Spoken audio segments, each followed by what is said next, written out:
From 12 News, this is Newsmakers.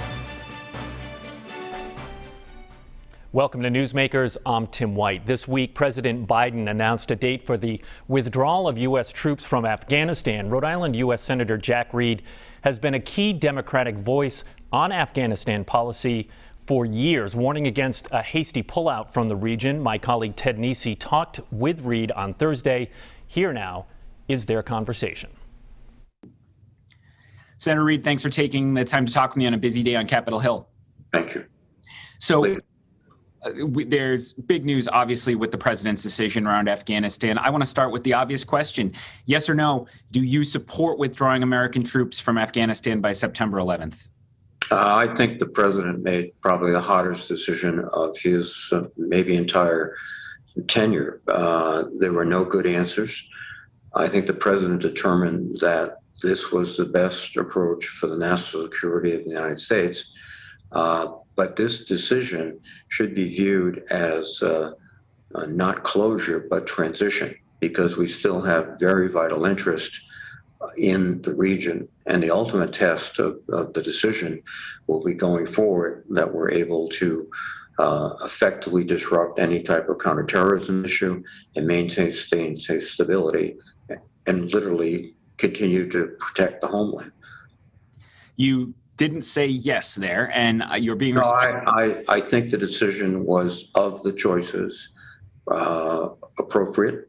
I think the spectrum of choices would be one, to leave immediately, which would be a disaster given the ability to just logistically move troops out, move around. Second, the choice of staying indefinitely would, I think, have incurred direct attacks on U.S. forces by Taliban, and also would have prompted probably a request, at least, or a reconsideration of increasing our forces there, and once again getting into a serious fight with significant forces on the ground, and with the probability, given the past 20 years, that this would not solve the problem. It would merely buy more time. And so I think the president's conclusion was this is something that's in the best interest of the United States. But I think he recognized that this is going to have profound consequences to Afghanistan, to the region, and most critically, we have to maintain our counterterrorism. But of the three choices, stay, go immediately, or take some time to get out in an orderly way, was probably the best choice of three bad choices. Has your view evolved then from, you've expressed, and I know, and I'm not trying to ask a gotcha question. I mean, you've said both, we can't stay there forever, and I'm very concerned about what happens when we leave, and you've been saying that for a while. Right. Has your view shifted more, even though you're saying this is not a great option, it's the best option, about my view over 20 years, and having put my first visit to Afghanistan was January 2002, 3 or 4 months after 9/11, and also we had not fully secured the country yet, and 18 or 20 times visiting the country. You have to take different positions in terms of the facts you see on the ground and developing. And I think there were key opportunities that were missed. First, in 2002, or indeed before that, in November of 2001, the commander in Afghanistan was told, hey, stop planning for Iraq. We're going to Iraq. That was by Secretary Rumsfeld. So from the beginning, when we had huge popular support, we had totally routed the Taliban. We were in a position to really have much more flexibility. We were told, forget Afghanistan, we're going to Iraq. I think that was the most disastrous decision, not only for Iraq, but for Afghanistan. And then also we have a situation where the agreement that Trump made in Doha, basically the real heart of it was, you don't attack us and we'll leave in May. All that the talk about disassociating from Al-Qaeda Taliban breaking, none of that was enforceable. None of that's happened. And so President Biden was looking at a May 1st deadline, which would have been a trigger for, I think, enhanced Taliban actions against Americans. But then you look back, too, is for 20 years, we've been trying to build a credible Afghan military force. We've not been able to do that. And that's over multiple administrations, both Republican and Democrat. For 20 years, we've been trying to build a credible I have to pause you there, Senator Reed. That feels like a huge, as someone who was in high school when this war began, that feels like a huge failure. That is, yes, I think there's no other way to characterize it. And again, it's over multiple administrations, not one president. And it's not without trying. It's not without resources. It's a function also, too, of the failure to, and we can't do this, the Afghans have to do, is creating a functional government that makes training an army and putting it in the field appropriately a priority. We never really saw that. And then financially, there's no real resources for the Afghan government. They depend upon international aid. And when you see this evolving over 20 years, you have to take that information, and President Biden has been seeing this for 20 years too. As a United States Senator, I've traveled with him overseas when we were both in the Senate, and also as Vice President of the United States. So I think this is not an easy choice, but the point now is that we have to view this not as closure. And my fear is, okay, we're out of let's go, that's history. It's a transition because there are still threats to the United States in that region. The threats in Afghanistan with terrorist groups, multiple terrorist groups. There are threats in Pakistan because of the instability of the country and they have nuclear weapons. There's threats between India and Pakistan because they have a historic rivalry and they both have nuclear weapons. So we can't just say, okay, we're leaving. What we have to do is reconfigure our presence to be regional, to have a counterterrorism effort that is on the periphery, but with no doubt that if we see a dangerous operation within Afghanistan, we'll have to take it out. We did that under President Clinton unsuccessfully. We went after bin Laden with missile strikes from the air, and we missed him by a couple of hours, and that was many, many months before 9/11. But we have to be on the offensive. And one other point, too, is that there's sometimes a tendency to say, well, Afghanistan is just a special place. The last serious foreign terrorist attack, jihadist attack on the United States, was in 2010, the failed Times Square bombing. That was planned, and the individual was trained in Pakistan, who is our ally. So this is a very complicated situation in terms of counterterrorism, but we have to be up to the task. It's going to cost resources, but more importantly, in my view, it's going to require a continued focus. You know, we can't be looking in the rearview mirror. We're out of there. We've got to be looking, what's the threat today? How do we handle it? Two quick final questions, because I know your time is short, Senator. First, how did you find out the president had made the final decision? The Secretary of Defense called me. It was no surprise because our conversations, Secretary Austin and I, are frequent basis, that this was being fully deliberated. In fact, this was very carefully thought out with advice from the military, from diplomats, from experts, et cetera. This was not a quick off-the-cuff decision. Secretary Austin called me and said, we have made the decision, the president has made the decision, and it's going to be a withdrawal on September 11th, and we're in the process of implementing the decision. Final question. When was the last time you visited in Afghanistan, and do you think you'll visit again at some point in the future? The last time I visited, I'd have to, this is just kind of scratching my, it was prior to the COVID, so it would be, I presume, late or sometime in 2019, probably. 19. But I can double check. That's fine. Do you think you'll go again?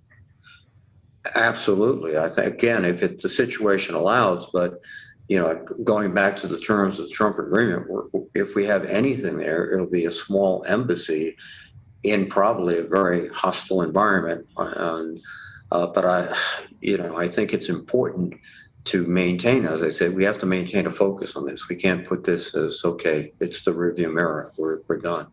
Because it's still that whole region, again, both Afghanistan, Pakistan, Turkestan, all those areas, the potential for projecting a terrorist attack exists, and also the potential for instability and conflict between nations, and particularly nations with nuclear weapons, can't be sort of relegated off as something, a minor issue.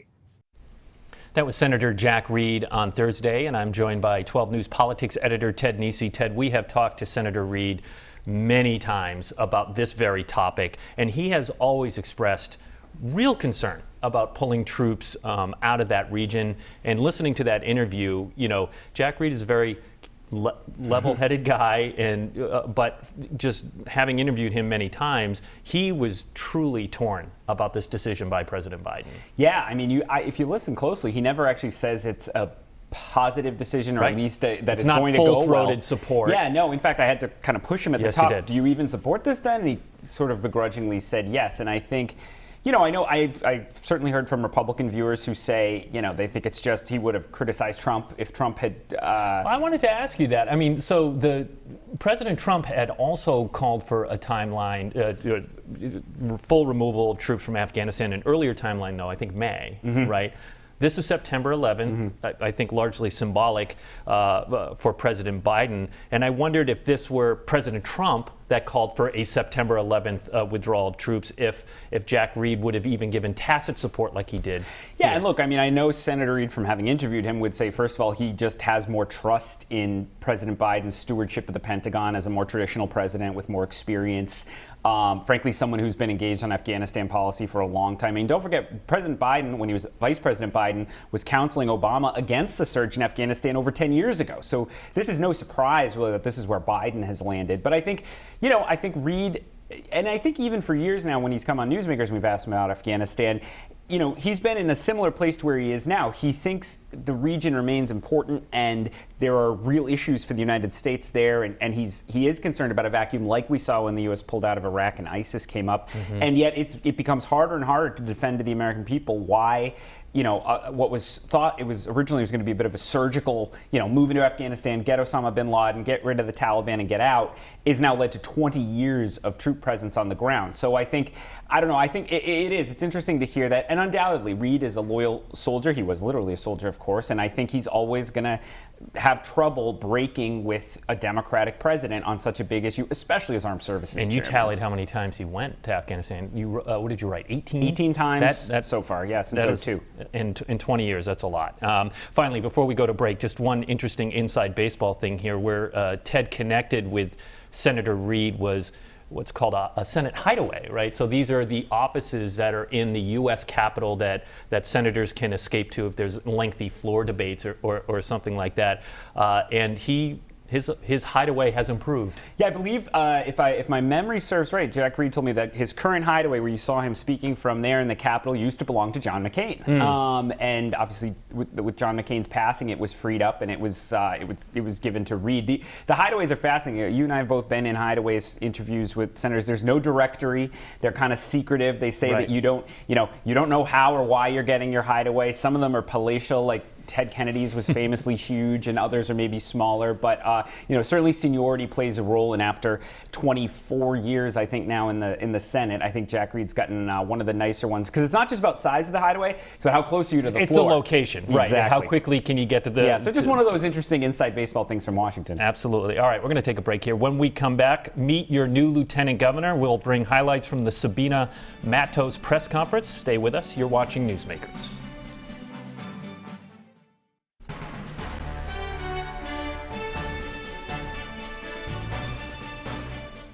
Welcome back to Newsmakers. I'm Tim White, alongside 12 News Politics editor Ted Nesi. On Wednesday, Providence City Council President Sabina Matos was sworn in as the first person of color to serve as lieutenant governor in Rhode Island. Moments after her swearing in, she met with reporters for a news conference, including our own Steph Machado. Here's a few minutes from that press conference. Well, my first thing I have done right now is I have a chief of staff who's Ernie Almonte, who's here with us. So that has been the first order of business for today. Ernie and I need to catch up on all the work that the Lieutenant Governor team was doing before, and then we need to catch up on everything that they were doing and start putting our own plan of what we're going to do. And why did you hire Ernie? Because of his knowledge of finances. I think that the experience that he has already working with different cities and towns on the role of the Auditor General, I think that is very important to have that knowledge. And actually, if you look at his resume, like, why not? I feel very fortunate that he agreed to this role. I'm fortunate that he did that. Every lieutenant governor's got his or her own area of focus, their own priorities, emphasis. What's going to be yours? For me, it's housing.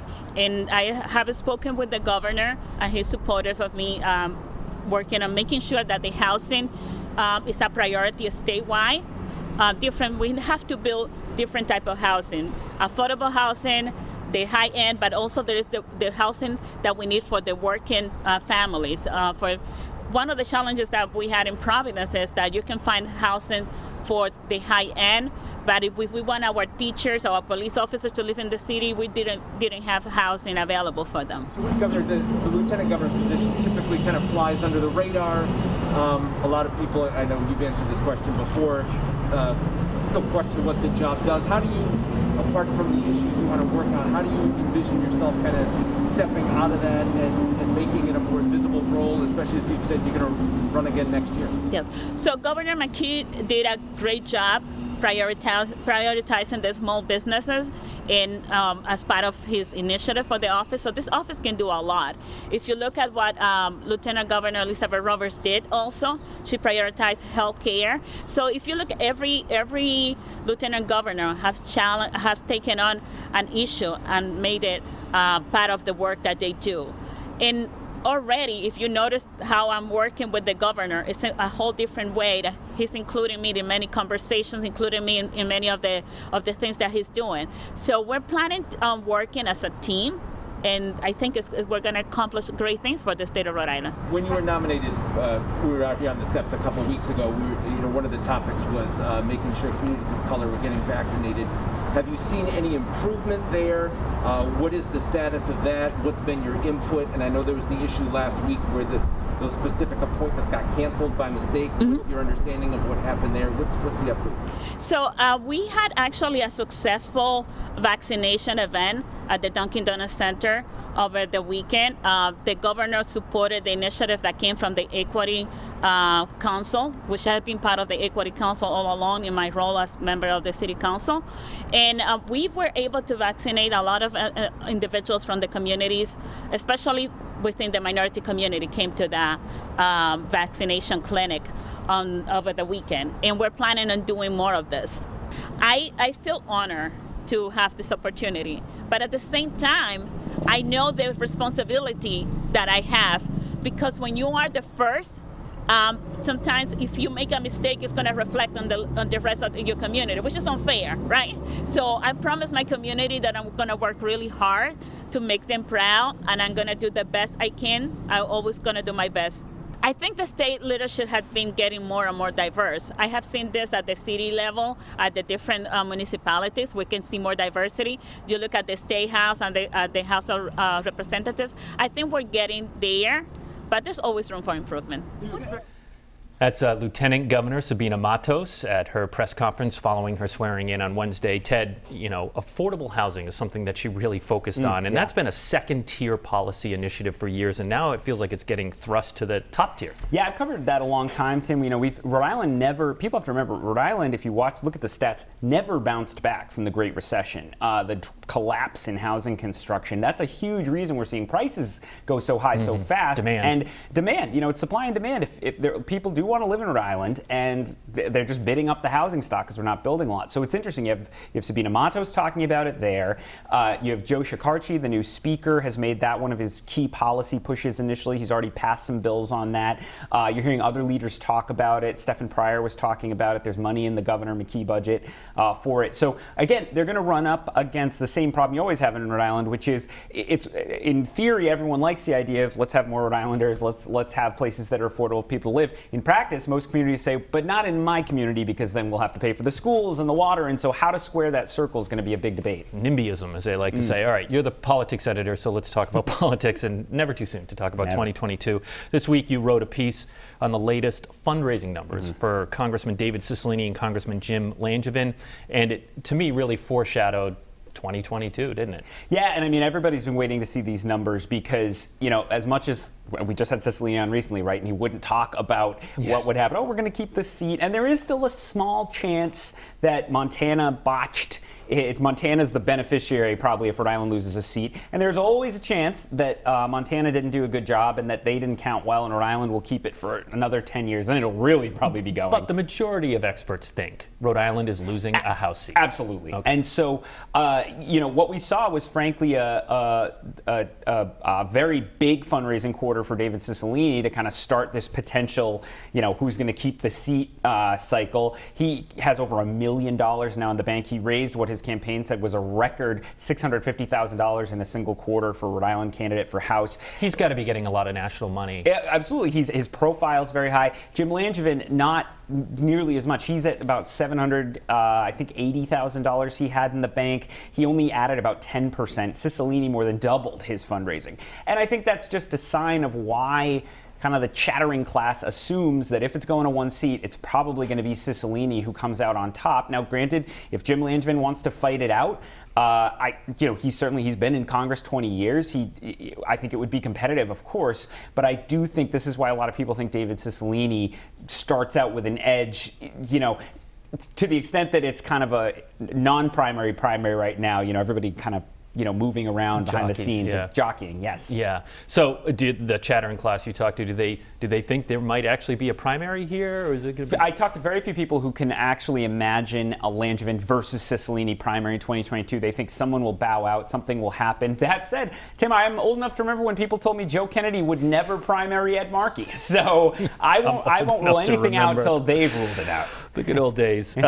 So April, is that when we're going to know when Rhode Island could potentially lose a seat? The census has had a lot of issues itself between the pandemic and the change of administrations, but right now everyone's expecting they'll put out the new numbers by the end of this month, and we'll know for sure if Rhode Island's losing one of the two seats. Man, that's going to be a huge story. And Rhode Island has always, to me, punched above its weight down in Washington, D.C. And, you know, if Rhode Island loses a House seat, you know, will Rhode Island feel it? What does that mean? You know, I mean, sometimes I do think it's a little overhyped in terms of, you know, the lawmakers like to say, oh, it's, you know, the end of the world. You know, in the end, a lot of federal funding is based on your population. Rhode Island won't have fewer people. It'll just have, you know, Rhode Island's actually, according to the Washington Post, going to go from being right now the most overrepresented state in the U.S. House with only about 500,000 people represented by each member to the least, the most underrepresented state. But, you know, you just have one fewer person pushing for your priorities. You know, when you're sending letters to agencies asking for economic development funding,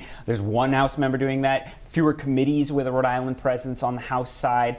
That said, you know, California only gets 2 senators and Rhode Island gets 2 senators. Right. So it's kind of hard to argue that the state doesn't do okay in terms of outsized Washington influence, even if a House seat goes away. All right, we have a little over 2 minutes left. I want to touch on one last thing. Earlier this week, Eli Sherman and I updated our reporting on the disaster loan investigation from December. And to remind people, we uncovered that there are 81, at least, 81 fake farms in Rhode Island that have received SBA economic injury disaster loans. In all, a stunning $3.8 million were paid out to these fraudulent businesses. And there are victims here. People had their identity stolen, and Eli and I have interviewed many of them, Ted, and they're sounding another alarm now that another round of SBA relief money is pouring over the country. I mean, there was a woman, it's like an apartment building that someone... A condo complex in West Warwick. And they said it was a chicken farm. A poultry farm, yes. Michelle Graziano, who has a wonderful sense of humor about it, but she's had to freeze her credit and is always constantly worried that her identity has been stolen. Real quick to our viewers, on the Target 12 page of WPRI.com, we have a database. You can plug in your address in the fake farm story. I recommend that you do that to see if your address pops up, and then you'll know if you're potentially the victim of ID theft. But this is what happens, Ted, when they have to lower those guardrails to get that money out so quickly fraud is almost expected now. Yeah, and I'm struck, Tim. You know, this is an SBA program, the EIDL loans, the disaster loans. PPP is a program of theirs. I just wonder if the SBA didn't have the capacity to ramp up so many programs so fast due to the pandemic, because I saw just this morning, hopefully it's fixed by the time the viewers watch it, but that new program for shuttered performing venues that we talked about last week with Lynn Singleton from PPAC, we mentioned last week the website wasn't working. It's still not working a week later. And so you just wonder, I mean, you know, Congress can put money into programs and tell these agencies they have the authority, but if there aren't human beings and computer systems and things to get it done, either it doesn't work so well, or potentially you wind up with things like the fraud these poor folks experienced. And Jack Reed called for a federal investigation following our initial report in December. We met up with him again about where that stands. You can catch that story on WPRI.com. You can also watch this entire episode if you missed it. For Ted Nisi, I'm Tim White. We'll see you next week on Newsmakers.